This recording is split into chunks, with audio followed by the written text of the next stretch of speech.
G'day everyone and welcome back to this Share Cafe Hidden Gems webinar. Today we're discussing pain management, regenerative medicine, video analytics technology, copper and gold. Never a dull moment and always informative. Now if you'd like to ask a question, please type in the box provided. Try not to be anonymous because it's difficult. If we don't have time for the question, we have no way of following up for you. We do send all these questions through to the CEOs if we don't have time to have them asked during the presentation. Okay, straight into it today. Let's make a start. First up, we have PainChek, ASX code PCK, market cap around 41 million. We have with us Philip Daffas, who is both the CEO and Managing Director. The company is transforming pain management by using facial recognition and artificial intelligence to detect pain. Philip, thanks for your time. Over to you. Thank you, and look, thank you to everyone this morning for being with me this morning. My name is Philip Daffas. Just some background, I've got a long history in medical device and diagnostics. I've had leadership positions based in Europe, US, and Australia. I could work with Pfizer in their cardiovascular business back in Europe, with Roche Diagnostics based in Mannheim, Germany, in their diabetes monitoring business. And I joined Cochlear in the late 1990s, heading up their European business for about 4 years based out of London, before coming over to Sydney to head up their global marketing. PainChek was listed in 2016, and I've been CEO and Managing Director since then. Next slide, please. So our mission is to give a voice to those people who can't reliably verbalize their pain. Now, for most people, the majority of the population who can self-report their pain, typically with a communicated pain level of 1 to 10, and communicate that and have that treated by their GP and doctor. So while most of the population can communicate and verbalize their pain, unfortunately, there are a large group of vulnerable people who can't do that. This includes, on one extreme, those living with dementia and with cognitive impairments who may have lost their ability to communicate effectively and therefore are unable to reliably verbalize their pain. Another extreme, there's very young children, pre-verbal children, who've not yet built those communication skills. So our mission is to give a voice to those people who can't reliably verbalize their pain. Now, paper-based tools have been around for many years, and they have been out there in the marketplace. Unfortunately, they're rarely used, they're difficult to use, and they're highly subjective. What we have done is develop a digital version or a digital app that basically uses smart devices, artificial intelligence, and camera-based technology to automatically assess the most complex part of the facial pain assessment process. It just takes 3 seconds and then includes other observational elements to complete the full pain assessment process within a matter of minutes. It's for use by nurses and carers and provides critical information for better pain management. Next slide, please. These groups of people are pretty significant. It's projected to be 150 million people living with dementia globally by 2050. And this is a similar number of people to those living with diabetes. So it's a very significant number. People with dementia really triangulate their time between living at home, moving to an aged care facility, or being admitted into a hospital. In fact, more than a third of hospital beds are occupied by people with dementia at any one time. So these are 3 important markets, and as you will see, we've penetrated all 3 of those markets to date with our adult product. The infant opportunity towards the adults, it's 400 million infants at any one time, pre-verbal infants pre-verbal children living at home with their mums and dads who obviously have not built up those communication skills. And so we see a big opportunity, not just in the healthcare environment, this technology, but also as a consumer product in the home. Next slide, please. So in summary, we have 2 products, an adult product and an infant product, and 2 market segments. We're selling both into the healthcare professional segments, which is obviously hospitals, care homes, GP sectors, and that's through an annual enterprise business-to-business license. On the other side, we're going to the home market as well. That's either professional home carers, such as those with home care packages, or direct-to-home consumers for use in their home environments as a normal app, a B2C subscription license on a monthly basis. So both models are working, and that's as a digital technology. Next slide, please. So some key achievements. These are really this is what's summarized at the end of March this year. So we have more than 120,000 global licenses contracted across more than 1,500 aged care facilities. We've got an ARR of about 1.5 million to date, and that's going to transition to over $4 million in the next 12 months when we've fully implemented and transitioned all these beds onto standard PainChek contracts. Both our products are regulatory cleared for use in Australia, Europe, UK, New Zealand, Singapore, and Canada. And we're in process for both in the United States. In fact, I was on a call with the FDA at midnight last night as we're going through our final clinical trial protocol with the FDA for the US market. And we've already made a decision that we can bring in the infant products into the US market this year as a clinical decision support tool. So that's happening already. Overseas, the UK market, in fact, doubled their beds in the last quarter. And we've got a strong pipeline of opportunities in the UK, both direct sales and with our integration partners. We've also recently signed our first New Zealand agreement, which was done actually remotely. We've not been there. We couldn't travel there for obvious reasons. But we set up, we trained, we implemented, and we negotiated an agreement with Somerset Holdings for 1,200 beds. Sorry. They're the third largest aged care provider, covering 1,200 beds in New Zealand. We also now have first sales in hospital, in home care, and we've got patents granted in multiple markets. So very strong performance for the company overall. Next slide, please. So if you look at the PainChek Universal app, the adult app is now been on the market for a few years, and it's really evolved significantly since we first launched. What it does, it really brings pain assessment back to the point of care.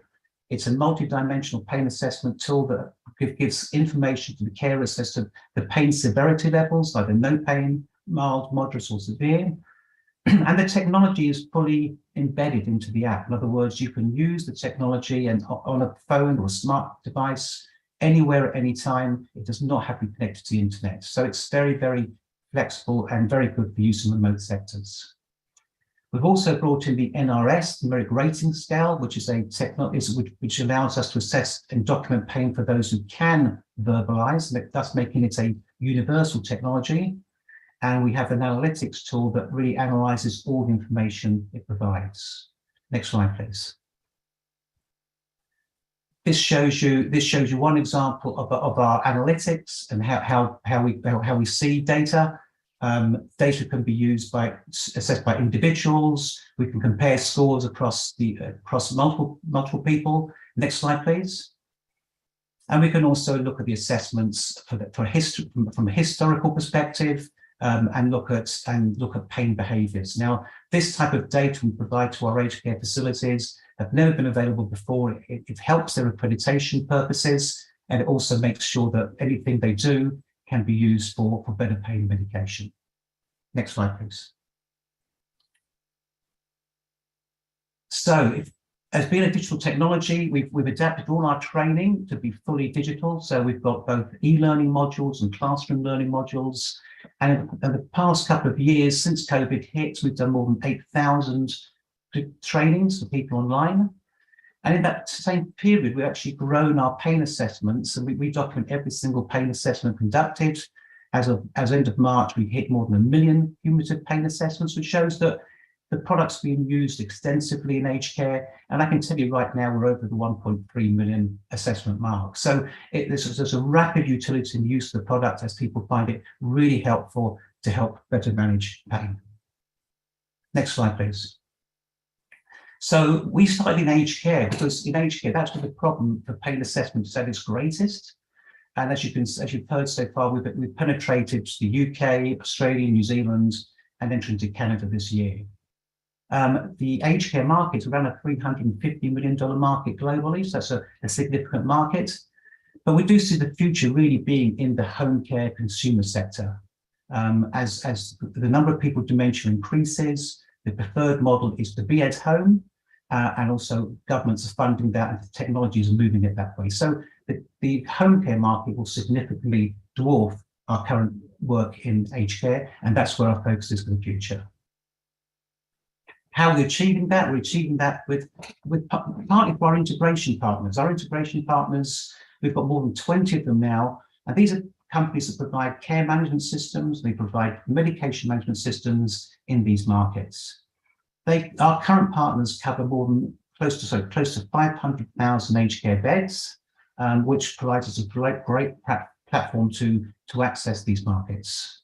So what does integration do? First of all, it means that every single pain assessment conducted on PainChek is automatically integrated into their care management systems, eliminating duplication of efforts and taking out all the manual paperwork.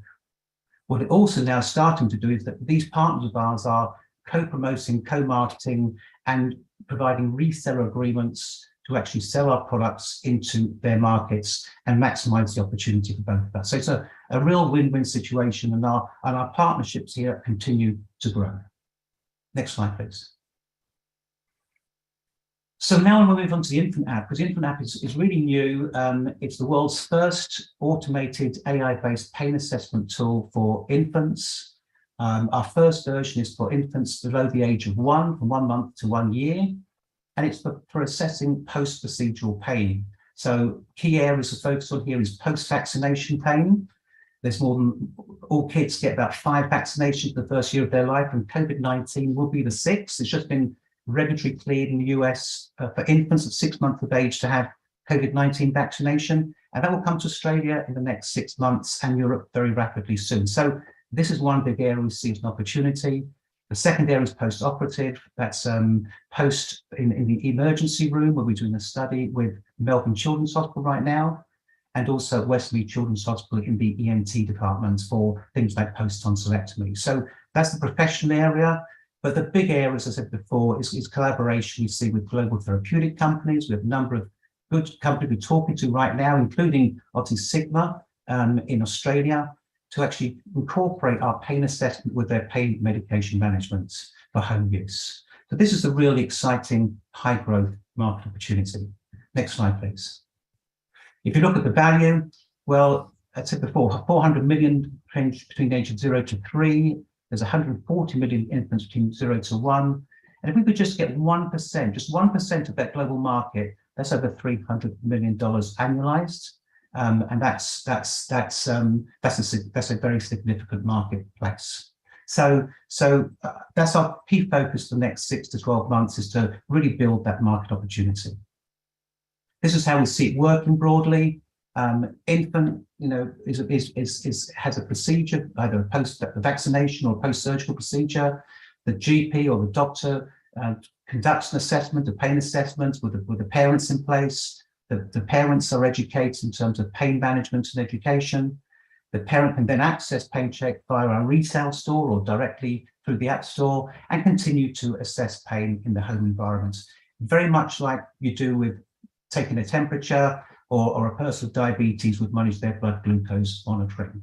So, I work for Roche in the diabetes sector. That is now a $10 billion per annum business for the players in that market. And we're talking about similar numbers here within the children's sector. Finally, I'm just going to finish off on a couple of things. We recently, just this week, were given a grant from the WA government to develop a product, PainChek, for children with disabilities. That's been it's a collaboration with the University of WA and the Telethon Kids Institute. And so it just really gives further evidence that why there's a need for these technologies to assess not just pre-verbal children for their pain, but also non-verbal children and children with disabilities. So that's a very exciting project, and we will own the commercialization rights and the technology and the IP from this project. Finally, corporate summary. That's our market cap as of June the 30th, and our cash in the bank was 4.7 million. We've since done a successful, fully underwritten capital raise which will bring us another $4 million in capital, and plus just received $1 million R&D rebate. So that really takes us really strongly through now for the next 18, 24 months to allow us to complete all our core business goals. Next slide, please. So I'm going to finish on here. This is our investment highlights. So what I would say, in summary, PainChek is a large global market opportunity. We've validated our technology in Australia and now the UK. So we should show that we've proven we can internationalize the business. It's now all about expanding and entering into new larger markets, including North America and Europe. The technology is novel, and we have a very strong team who can execute with great global experience. So let me hold it there for questions. Thanks, Philip. We've got time for a couple of questions. What we saw recently in Australia was we saw Pfizer launch a bid for ResApp, which really kind of validates this mobile app as a kind of a medical tool, for want of a better word. How important is it for PainChek to have these kind of integration partners and to potentially work with big biotech, for example? Oh, absolutely. I mean, I think that was a very interesting move by Pfizer. I worked for Pfizer many years ago, and I can see how they would like to use that technology for research, for example. That's good. These partnerships are critical. We have, say, more than 20 partnerships already with these care management systems, and it means our brand gets out there. They've recognized it. They're supporting the use. They're actually buying from us now. Some are buying license from us and reselling onto their clients. And we have had a number of contacts with big pharma, and we're not looking to sell the company at this stage, but I think in comparison we are on the market. We've got proven product, we've got proven usage, and I think actually we've got a much bigger market opportunity. So no, I mean, I could see us linking very nicely with big pharmaceuticals, especially for the infant app, and being a sort of a business model for the future. And of course, the aged care industry was hit pretty hard by COVID. Are there any kind of long-term structural changes within that industry that may play into PainChek's business model? Oh, absolutely. That was a really good question. In fact, the new requirements, new regulations, they've been and funding from the government that's happening actually in October this year. It makes pain assessment absolutely critical. And obviously what we're providing our clients is not just the ability to assess pain, but to show through our analytics that they're doing it effectively, they're documenting it, and they're managing medication better. So we see ourselves as their partner, not just in pain assessment, but also in ensuring they can achieve their accreditation requirements and their government reporting requirements. Yeah, it certainly makes sense. And just one last question, Philip, who are your competitors in this space? Well, that's an interesting factor. The competitors are really the old paper-based systems. The paper-based systems, which is things like the Abbey pain scale, that have been used for many, many years, but are quite complex to use. Now, the Abbey pain scale was developed by a lady in South Australia, Dr. Jennifer Abbey, who's actually a very good contact of ours. She's on our advisory board, and she's the first person to say, look, her words, PainChek is the evolution of the original work using modern technology, bringing pain assessment back to the points of care and allowing all carers, not just specialist carers in pain, but allowing all carers to do pain assessments and to treat their residents and their patients better. So we've also got patents. Don't forget, we've got patents granted in the US, China, and Japan, and we're in process in Australia and Europe. So those patents will give us protection through to 2035 as well. Great, Philip. That's all we have time for, unfortunately. Enjoy your weekend, and we'll catch up with you again. Thanks very much. Thanks, everyone. Thank you. Cheers. Next up, we have Orthocell, ASX code OCC, market cap of around $74 million. We have with us Paul Anderson, who is the managing director. The company is a world-leading regenerative medicine company providing innovative products to restore mobility, function, and performance. Paul, over to you. Thank you. Well, good afternoon, Tim. Thanks very much to Share Cafe for the opportunity, and thank you for your kind attendance today. Really just wanted to give you some insights into who Orthocell is and what the innovative products that we have developed and are now taking to market, and also to give you an understanding of the opportunity that lies ahead for investors in this undervalued stock. So just want to give you an upside on that, on the Orthocell story. So next slide, please. And next slide, please. So just want to give you some background and some of the key investment highlights. We work in the regenerative medicine space, and we're delivering breakthrough products for the treatment of what is called serious musculoskeletal disorders. Musculoskeletal meaning bone, nerve, tendon, muscle. This is the framework that holds our body together. And as we age, that framework also ages. And as a result, there's some great opportunities and unmet clinical needs, particularly in the areas of nerve, bone and tendon repair, which is our company's focus. The portfolio that we have within the company, and I'll show you that as we go through the presentation, has significant clinical evidence, and some of those products now approved in major markets around the globe, and I'll talk to more detail about that. But really returning patients to work, to sport and to recreation in a pain-free way to improve their activities of daily living. Very importantly, Orthocell is a manufacturer of its products. We manufacture these products here in Australia from Australian raw material. We are TGA licensed. We have ISO accreditation, which goes along with our EU and our FDA approvals. So that enables us to manufacture from this country to distribute globally, which I think is a great piece of net national benefit for this company and the country. And I think you'll see that as we go through this presentation. We have a comprehensive global patent portfolio with over 85 patents delivered internationally from 6 different patent families that involves our products. And so very pleased with the development of that, with the intellectual property originally coming from the University of Western Australia here in Western Australia.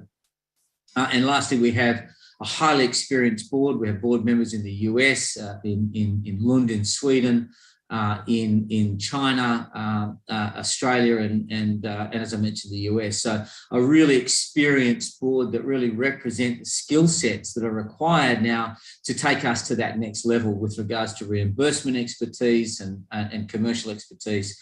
And so a fantastic board. We have about 190 million shares on offer. As I mentioned, a 75 or 70, depending on what day you're looking, between 75 and $80 million market cap. We have, as I've mentioned, a very experienced board and $32 million in cash as of the 5th of July 22, which has been recently bolstered by an exclusive license and distribution agreement that we've completed, and I'll talk in more detail about that as it's a fairly rare event in the Australian medical device space. Next slide, please. So what are the products that we've developed? Essentially 2 broad portfolios. The first is a platform. It's called the CellGrow platform. It's a medical device of biological nature. It's designed to augment the surgical repair of bone, nerve and tendon tissue. Our first application in market is for dental products for guided bone regeneration. And we have now our nerve product is approved in Australia, just recently approved by the Therapeutic Goods Administration, and now driving that product into the US as well. We've demonstrated some very superior, clear performance data here. And so we know that this is a clinically proven set of products and really approaching, and as I'll demonstrate through the presentation, some really important milestones that we've just recently achieved and are now approaching also. And then secondly, in our portfolio, we've developed a cellular therapeutic, and this goes along with our medical device in that some tissue requires medical devices of biological nature to heal. Some tissues require a cellular interaction to make them heal, and some tissues require a combination of those two. And hence we've developed a dual portfolio, firstly focused on a collagen medical device, and then secondly on our cellular therapy for the regeneration of human tendon tissue. These are huge markets. Over 700,000 patients per year in the US suffer from tendinopathy issues within their shoulder. And this technology is the first injectable clinical stage cellular therapy for the treatment of tendon injuries globally in this space. And it's addressing a significantly unmet clinical need. And we've gone through randomized studies, which we've recently reported, and we're now well and truly on our way into the US FDA and to the Australian market. So very excited about the potential of that product in this unmet clinical need.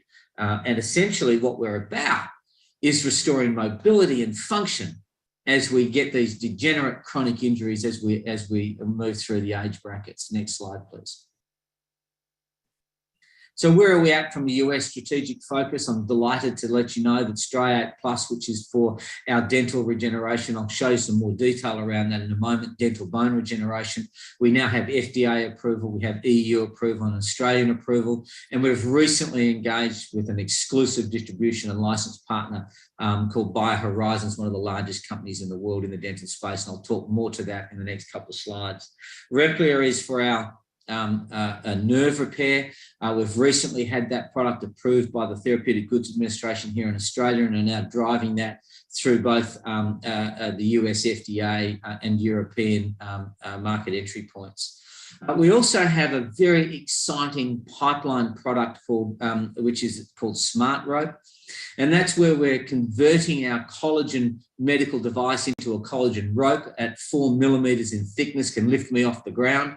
Well, it certainly could 6 months ago anyway, it might not today, but it certainly lift us off the ground. And so what that says is that it's got incredible tensile strength. It is of a highly conductive biological nature and is going to be used for the replacement of ligaments such as the anterior cruciate ligament in the knee. And so that's a really exciting pipeline product. And as mentioned with our ATI, our cellular therapy for the regeneration of human tendon tissue, we've recently completed a randomized clinical study, which has formed a foundation for us to drive that product into the US market. And the second indication in that product is for the elbow, or what's known as tennis elbow. And it sounds like a flippant injury, but it actually has devastating effects once it moves into that chronic space. Next slide, please. So now I just wanted to give you some insights into Replier. What's the problem with ruptured, severed or damaged nerves today is that the most common way of joining those nerves back together is with a needle and thread. That needle and thread does damage to the nerve. It impedes its ability to have a predictable outcome. And so the product we've developed not only enables the surgeon to join those two nerves together without using sutures or minimizing the use to one or two sutures, it also provides a bioactive chamber for that nerve to heal in a more rapid way. It also mimics the epineurum, the outside edge of the nerve. And so we've created a product that supports the healing mechanism, that protects it from the outside. It's a barrier, but also provides a bioactive chamber for these nerves to grow in a more predictable and a consistent way. And that's really the holy grail for surgical interventions, for it to be able to return function to paralyzed limbs in a predictable way with a product that has proven biocompatibility, that has exceptional handling qualities, and provides this really unique healing environment. So keep an eye out for this product. It's been approved now in Australia. We're starting to make some real inroads into the market here and extremely excited about our pathway into the US market, the world's largest healthcare market, where there's over 700,000 peripheral nerves that are treated every year using a needle and thread. So fantastic opportunity for this product. Next slide, please. And why are we so excited about this patient? This patient group and this product is because the clinical data that we've produced here in Australia for these peripheral nerves and quadriplegic patients has been quite stunning. And what we've seen here with patients who have got paralyzed limbs, we've been able to conduct, using our product, this advanced surgical technique called nerve transfer, where we're taking nerves or wires from other areas of the body that aren't affected, and we're splicing them back into paralyzed limbs. And what we're seeing is quite a foundational, fundamental change in their abilities. And we're seeing at 24 months a predictable and a consistent return of voluntary muscle movement and function to 85% at 2 years. And we're talking about quadriplegic patients that previously were unable to walk, to wheelchair, to use their wheelchair, unable to shift themselves from their bed to their chair, unable to toilet themselves, and unable to even use their devices or hug or have interactions with their children. So what this technology and this surgery has done with incredibly brave patients has driven them forward into a much better place. Next slide, please. And again, huge markets, which I've already mentioned here. So next slide, please. I want to briefly talk about Strayac Plus, our product for dental repair. It's a product that's used to augment bone repair. Every single bone dental implant that's put into place requires a bone graft, and it requires a membrane of this nature. And so we've developed an incredible product that's now taking some significant steps forward in the US. And as a result of that, next slide, please. We have recently announced to the market a deal that we've just signed with BioHorizons, one of the largest dental companies in the world, for a global exclusive license and manufacturing agreement with our company. We now have a wonderful partner with global reach, and that value to us is a $23.1 million exclusive upfront license and distribution fee, non-diluting capital into the company at a time which I know all involved in the stock markets know any undiluted capital at this stage is gold. And so we're delighted to announce this a relationship and agreement with the company, but it enables us to continue to manufacture for our partner and continue to have that net national benefit, as I mentioned. Next slide, please. In conclusion, just a couple of slides to go. I really want to draw your attention to these comparators. If you look at Avita and PolyNovo at a very similar stage to our company, at a very similar clinical stage, they were very similar market caps. And so we see that both Avita and particularly PolyNovo are wonderful comparators for this company. So you can really begin to see the opportunities that lie with this stock OCC. Next slide, please. And so upcoming catalysts, we have engaged with that marketing and distribution partner in the US, which is a fundamental piece, not just in the company's future, but in that product future. Remplan now approved in Australia and starting to take market share and driving through our FDA pre-submission process. And OrthoATI now recently completed randomized clinical studies at a level 2 study, or level 1 study, apologies, at the highest level. So some very exciting times ahead for the company, some great value and opportunities, and a great time to invest in Orthocell. So thank you very much for the opportunity today, and thanks very much for your time. Thanks, Paul. Really fascinating products there. Now, it does look like you're cheap relative to your peers. You've got a big cash backing, 32 million, I think, against market cap of kind of 70 million, 72 million. What's the market missing, do you think? Yeah, so this has been somewhat of a complex story. Regenerative medicine is a reasonably hard story to articulate. We've got multiple products, both cellular and from a scaffold perspective. But it's our belief now that with this global partnering deal, this is not a company that's going to do things. This is not a company that's telling the market that we have something with potential. This validates our platform. That deal validates the platform across the board for nerve, bone, and our tendon applications. It's a validation that we are a manufacturer of quality. It is a validation that we have products of quality that can attract global partners for large upfront deals. And so, we'll be articulating that to the market as soon as the school holidays are finished and we're out there treating the boards, telling the story about this wonderful deal that we've just done. So I think the market is about to have this story and run with it with some degree of gusto. And does that BioHorizon deal, is there ongoing royalties, or was it just a one-off payment? There's a question. No, so we're continuing to manufacture for them. Those specifics are commercial in confidence, but I can tell you that we're continuing to manufacture for them. That will continue to grow the revenues in the company, and is a really important part of our business moving forward. And importantly, not only does this deal benefit us from our bone perspective, it also reduces our cost of goods for our nerve and tendon products. This is a portfolio play and enables us now to validate, scale up, and become a mature manufacturer for future deals that we do in this space. And Paul, we're almost out of time, but can you give us a little bit more colour on the revenue model? Do you sell the product? How does it work in terms of distribution and sales? Yeah, so we are essentially not a dental company, but we've produced some really neat dental products. And so we want to partner into that market. and we've into those markets, and we've done that with BioHorizons. From a nerve perspective, we see fantastic growth potential here for that product, and we want to maintain control over that product for some time to come until we move into the FDA. But fundamentally, we're about finding the right partners that can access the markets on our behalf and of the right quality. So it's not our intention to develop a sales force across the US. We will partner into those markets. Great, Paul. It's all we have time for. Fascinating story. Love to help tell that story moving forward. Congratulations and have a nice weekend. It's my pleasure, and thanks very much for your time. Excellent. Thank you. Next up, we have icetana, ASX code, of course, ICE, market cap around $3 million. We have with us Matt Macfarlane, who is both the CEO and Managing Director. The company is a global SaaS software company providing video analytic technology designed to identify abnormal events and unexpected behaviour for large-scale surveillance networks. Matt, thanks for your time. Over to you.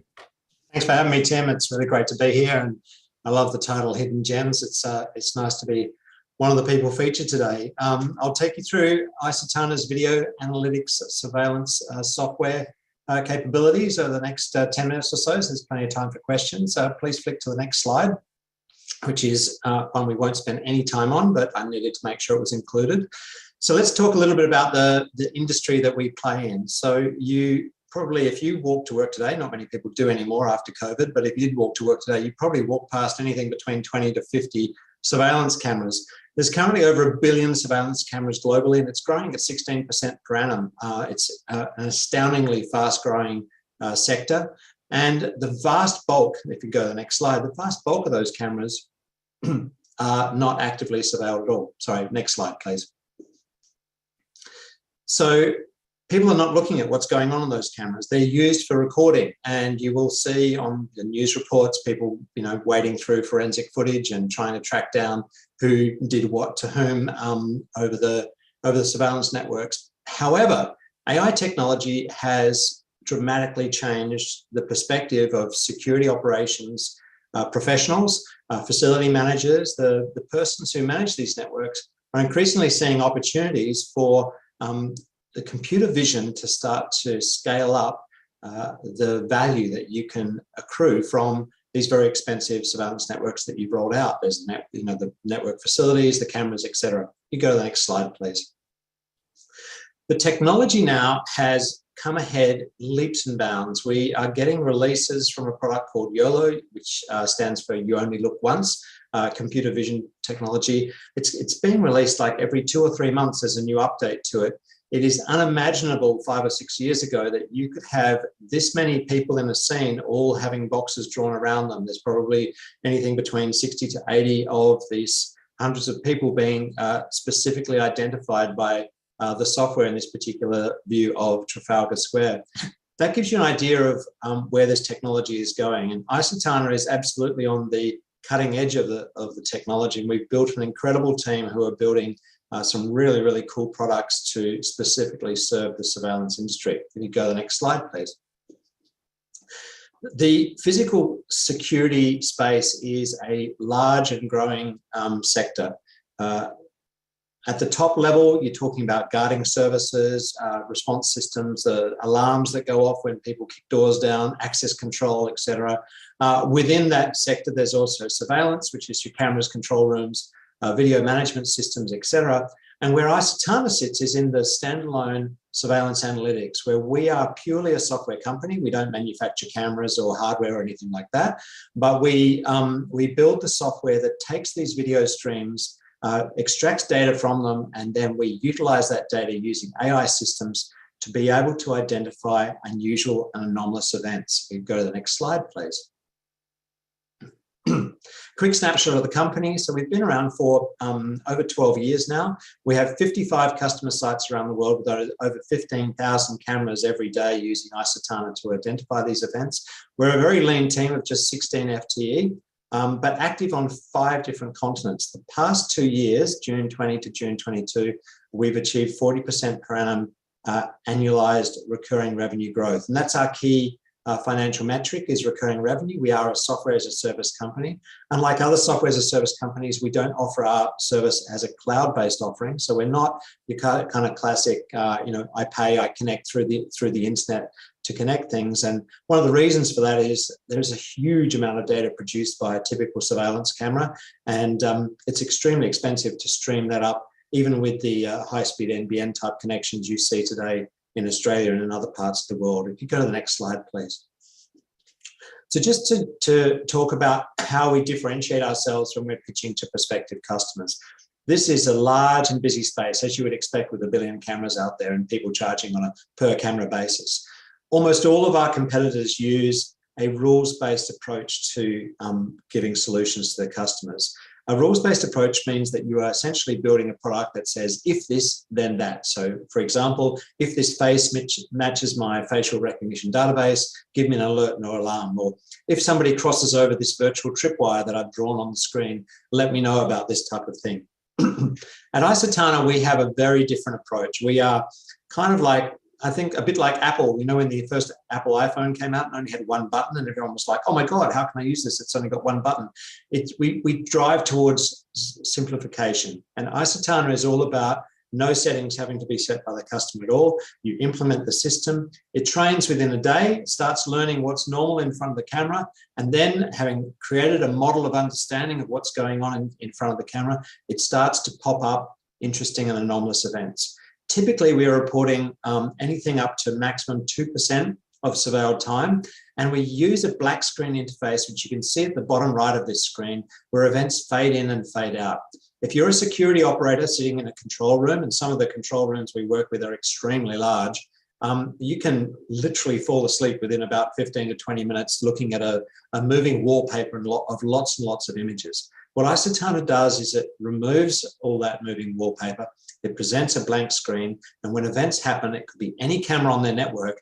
We pop it up, we fade in, we fade out, and these pops, as our customers call them, allow them to catches their eye, lets the human brain do an assessment of whether that event is something that they need to respond to or not, and it starts to catch things that go far beyond basic rules, beyond the things that you might imagine or decide that you specifically want to find, and you start seeing things that you had no idea were happening in front of your cameras.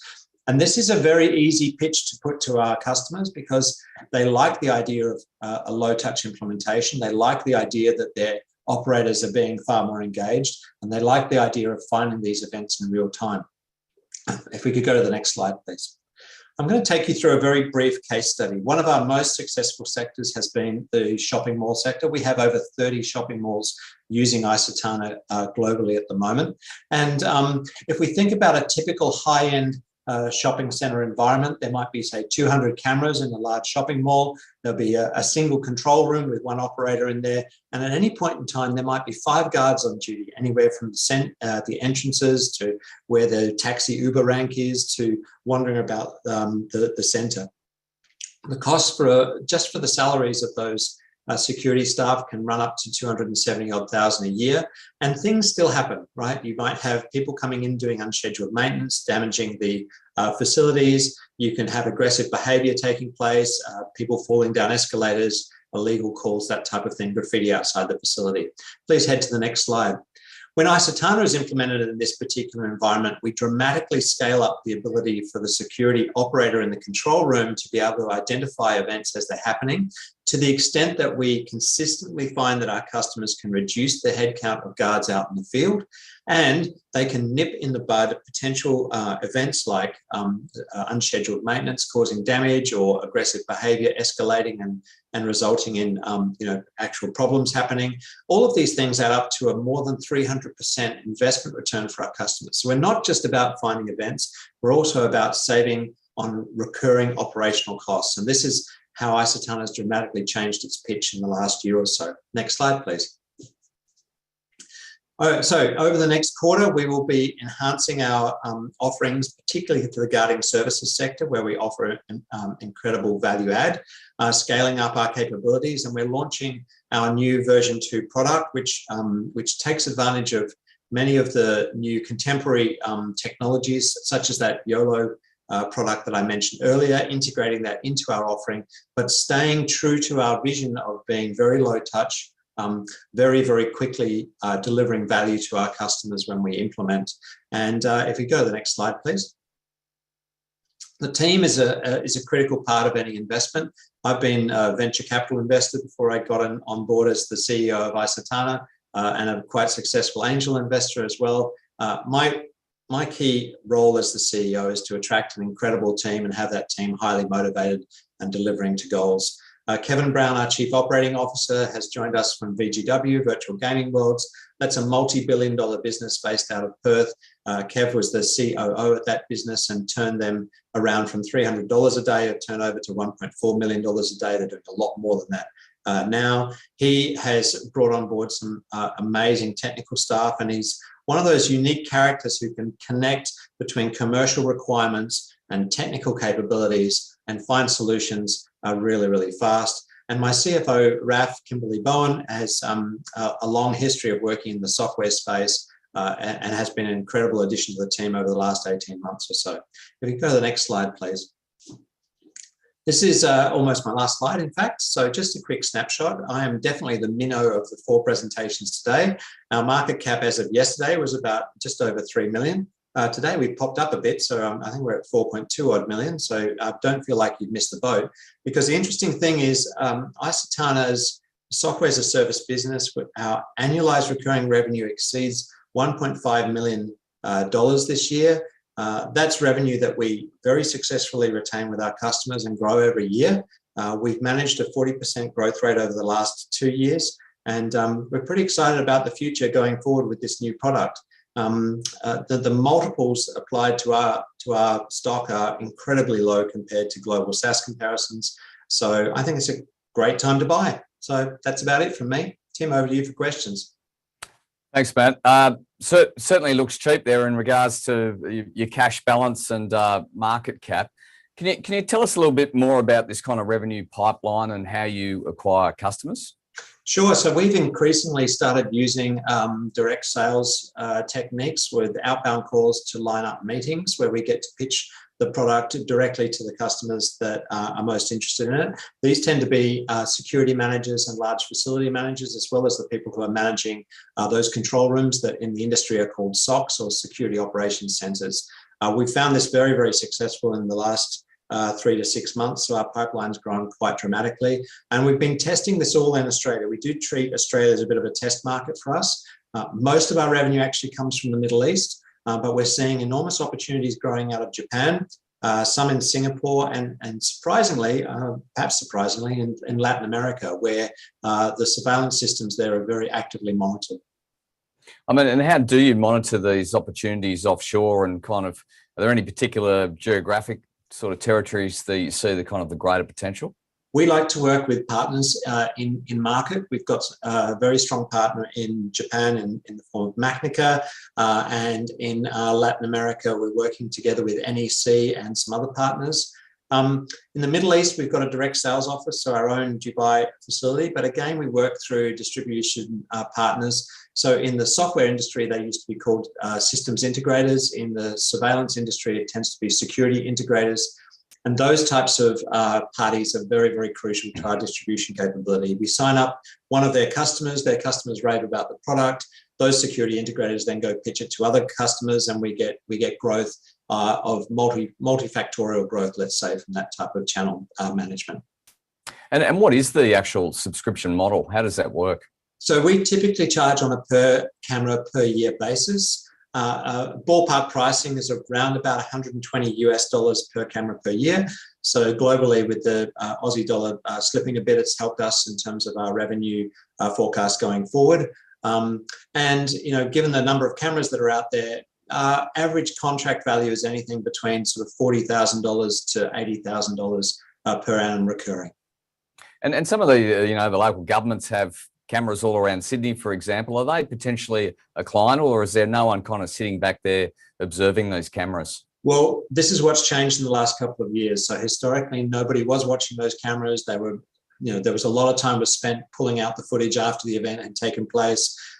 They do use these control rooms for instant response. So if they hear from the police that, something's going off down a particular street, they'll train the cameras in that particular area.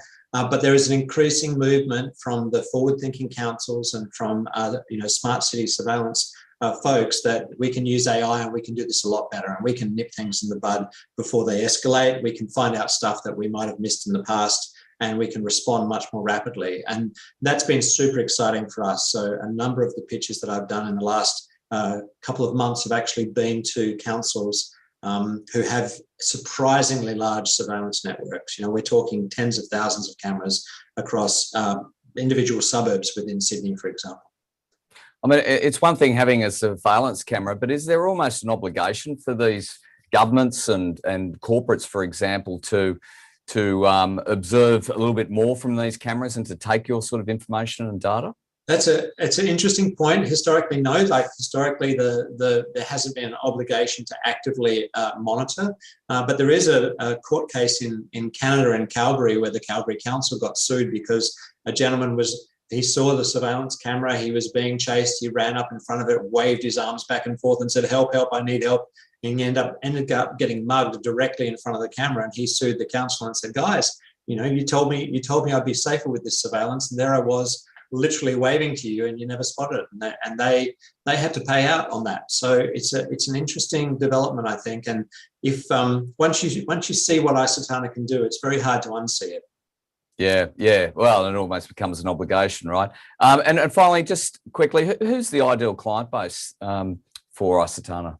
So look, my favorite pitches are always to companies who are in the guarding services space. If we are pitching to somebody who provides remote monitoring services to multiple clients, you get very large camera counts and you get really strong value propositions where they can scale up their surveillance capability, and they have challenges recruiting and retaining security operators to work in these control rooms. We make their jobs far more exciting. It's like putting in front of a customer a Where's Wally book, because suddenly they start saying things that are really interesting. They engage their brain. It's a lot more fun. There's a few questions that have come through I saw on the Q&A. Do you want me to have if you don't mind, we're out of time, but if you could answer those questions online, that'd be appreciated. Yeah, so really quickly on public transport, trains and trams, it is an interesting space for us. We have done trials in the past, and we've got a couple of leads in the pipeline where we're working on that. We have worked with Melbourne Metro in the past and did some really good work for them. It is an interesting space for us, but again, it's not as actively monitored as you might think. In terms of costs and runway on the cash flow and cash positive status, our current business plan looks towards us becoming cash flow positive towards the end of this current financial year. So we haven't forecast any capital raise requirements, but that does rely on us growing revenues. And we do get a nice R&D tax rebate every year. So I'm quite comfortable with our cash position right now. Great, man. That's all we have time for. Fascinating story. Love to hear it again later on in the year. Thanks again. Thanks very much. See you later. See you later. Next up, we have Los Cerros, ASX code LCL, market cap of around $19 million. We have Jason Stirbinskis with us, who is the managing director. The company is committed to exploring, developing and operating mining projects within world-class mineral provinces with a focus on copper and gold. Jason, over to you. Thanks, mate. Yeah, thanks. So Los Cerros is focused in Colombia. We're focused on the Mid-Colca porphyry belt. Next slide, please. It's an area that has a lot of significant discoveries, and I'll show you that on a map shortly. On this slide, the only two things I really want to draw your attention to is the EV per resource ounce. It's incredibly low compared to our peers, and for those of you who use EV per resource ounce as a measure of investment opportunity, hopefully you see that as a significant opportunity for us. And the other point I want to raise here is in the shareholder base. You'll see there that we have North American institutions at 10%. We raised $20 million last year, and $10 million of that went to two tier one precious metal expert funds out of the US for roughly 5% each. So we have that North American presence in the share registry. Next slide, please. So as I mentioned, we sit on the Mid-Colca porphyry belt. That's that yellow strip you can see on the map there. and hosted by or surrounded by many multi-million ounce discoveries from Buritika in the north, which is truly a once-in-a-generation type discovery, an incredible discovery, through to La Colossa in the south. And the area that we're in is particularly dense for discoveries. We have two project areas, the Andes project and the Quinchilla project. The Andes project is all very early stage, so I won't talk about that much. It's the Quinchilla project that's seen the bulk of our attention over the last few years. And that consists of 2.6 million ounce resource, grading at a gram per tonne. And within that is the Miraflores reserve and the definitive feasibility study. There's about 460,000 ounces of reserve sitting there.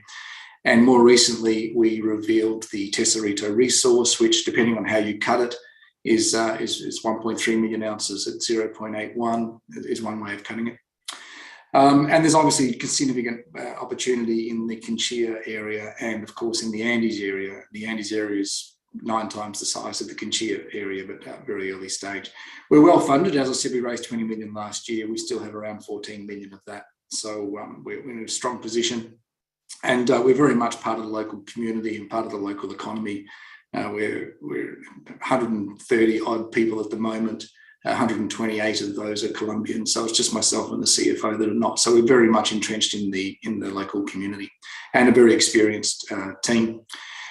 Next slide, please. So the main focus, as I said, is the Quinchilla project. The area on that map there where you can see the soil dots, that's all our ground there. So most of that map is our properties. You can see Miraflores roughly central in the image there. That's an 840,000 ounce resource. And within that is the reserve that I mentioned before. About 800 metres away from that is Tesorito. That's the at-surface porphyry gold discovery that's been the bulk of our attention for the last 2 years. As I said, about 800 metres apart. And about 2 kilometres to the northwest is Dos Quebradas, which is a 460,000 ounce resource sitting up there. You can see just in the distribution of targets of interest for the company that there seems to be this north-south trend defined by the Mamoto Fault Corridor. That seems to be a major plumbing system for the gold, and we are very excited by the number of targets we have in the area from Chuscal to the south, right up to Maricielo in the north. Next slide, please.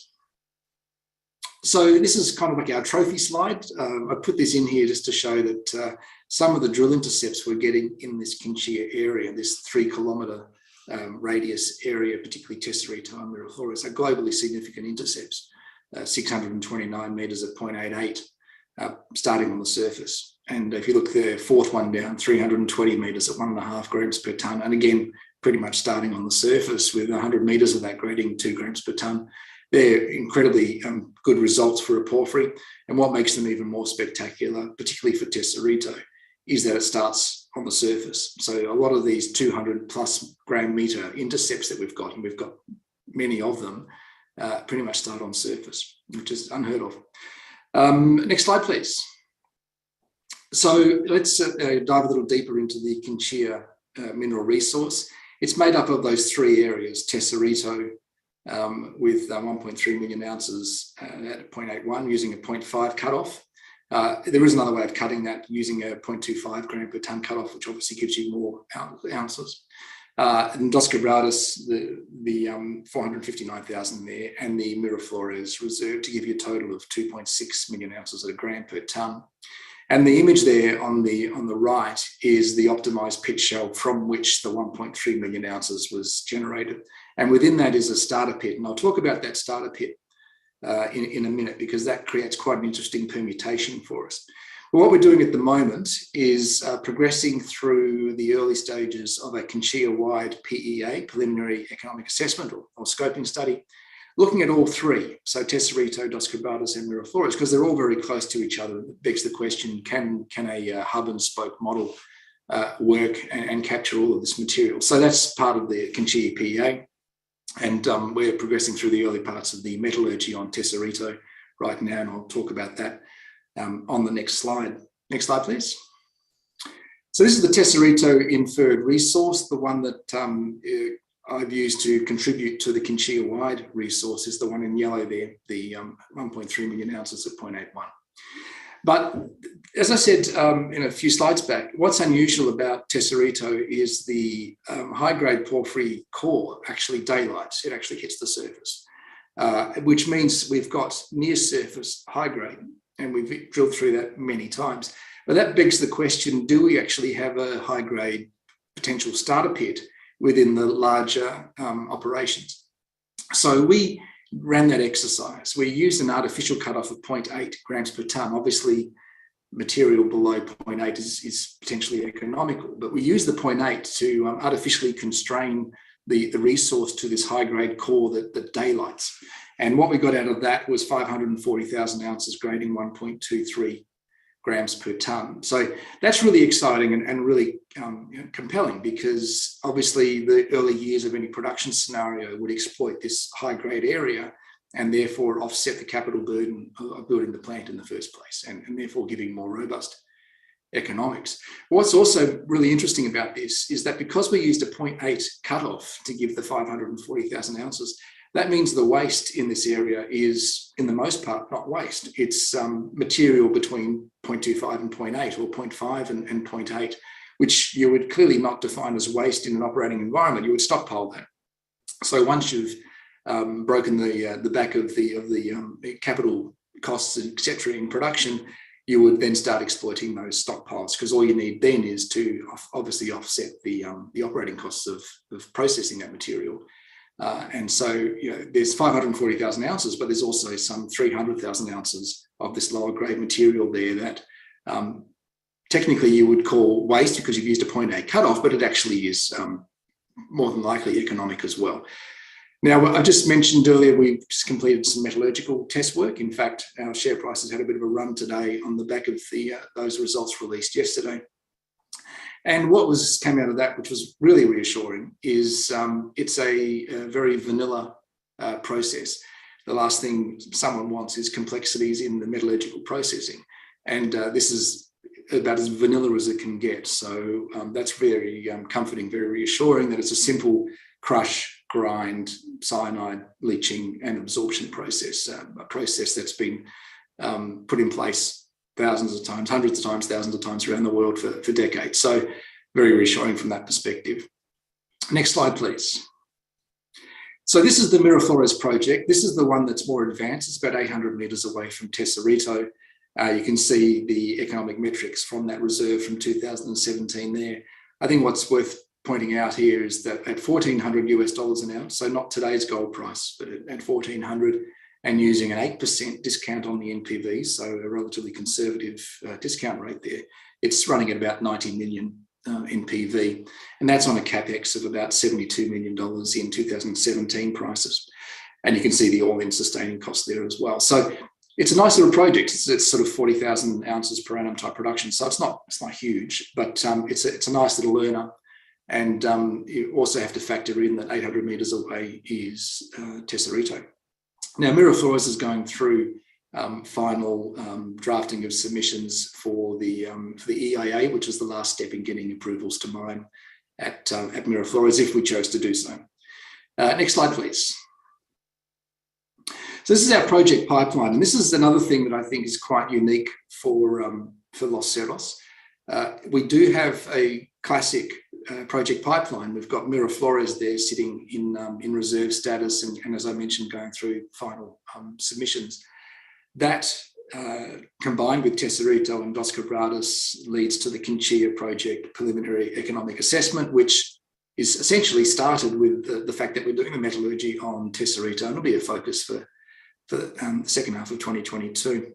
But sitting behind that in this project pipeline is a great number of other targets that we hope to see get attention. Claras, Cebal, Chuscal are all part of that Quinchilla area. And the yellow ones you can see there are the Andes portfolio. Next slide, please. So this is our ESG slide, and you can see lots of great numbers there. We have a very strong ESG focus. I think the most important one is the one I raised earlier, that essentially everyone in the company is Colombian and most of them live in Quinchilla, which means we're very much part of the local community and part of the local economy. And that puts us in very good standing with the local communities. Next slide, please. So in summary, we're in a prime location. We're in the mid-Colca porphyry belt, which already hosts many multi-million ounce discoveries. Strong cash position, some 14 million in cash at the moment. We've got the advanced project at Quinchia, which does have a reserve, but also has Tesorito as an inferred resource at 1.3 million ounces for a total of 2.6 million ounces at a gram per tonne. The metallurgy, I've released the bulk of the metallurgical results yesterday, but there's still a few more bits and pieces to come through on the silver recoveries and various other bits and pieces. And that will feed into the PEA. We have a strong ESG focus, and I look forward to talking more about that in coming months, as we have a few projects on the ESG front that are getting some steam behind them, and a very experienced board and a very strong local team. And that's essentially it. Thank you, Jason. We've got quite a few questions coming through here, probably through from quite astute investors, I suggest. So can you talk through there's a change of government, I believe. Can you talk through the implications of a new government for this project? Yeah. So President-elect Petro, he comes into power in August. So the elections were last month, and he comes into power in August. His views, as sort of communicated through the election campaign, are very heavily focused on environment, on ESG, which is, that's a contemporary view that most leaders have, and on lifting the living status, living quality of the most disadvantaged of the Colombian community. So that's the focus he has. And in terms of Los Cerros, I think our credentials on all three of those things is pretty strong. We are very contemporary, if not leading, on some of our ESG initiatives in the local area. And we obviously have a very strong environmental focus, and the fact that we are essentially entirely Colombian and employ a lot of local people, particularly out of difficult industries like artisanal mining and those sorts of things, puts us in a pretty good standing from that position. But of course, he has a very strong environmental focus. I think there's lots of people paraphrasing each other at the moment on limited knowledge of what President-elect Petro's government is going to be and how he's going to work with the Congress. I think at this moment, even though it doesn't really leave some concerns out there, some ambiguity out there, it's really a case of we just need some time to see how Petro balances the various priorities he's placed on his government for the next 4 years. In terms of us immediately, there are sort of three things that we're focused on at the moment. One is finishing the Miraflores studies and submissions, because that is an underground operation and relatively small scale, but also moving on this bigger Tesorito story. And developing that side as well, which means also doing the PEA and those sorts of things to essentially de-risk the more advanced assets that we have in the company. And just on those Miraflores results, what's the significance and what's the read-through? On the Miraflores results? Yeah, there's a question here on the recent drill results. Okay, on the exploration results, I see. Yeah. Yeah, so what that has told us, and this is an announcement that we put out to the market a few weeks ago, I think that's what the question is about. Essentially what that has told us is that Tesorito and Miraflores, yes, they're 800 metres apart, and they probably are part of one system at depth. The shallower material that we drilled through in recent programs didn't hit anything economically exciting between the two. Perhaps there is connections between the two at depth, but where we drilled through, there wasn't particularly anything compelling there. But what it did do, and this is quite interesting, is it actually continued drilling past that zone between Miraflores and Tesorito and went under Miraflores. And we hit Brecha, which is the unit that hosts the Miraflores gold. We hit that at great depth, and that raised the opportunity or the possibility, or ask the question, does Miraflores continue considerably beyond the bottom of the existing defined reserve envelopes? And we're testing that right now with a drill hole as we speak. And there's just another question here, kind of what's the focus for the next 1 to 5 years?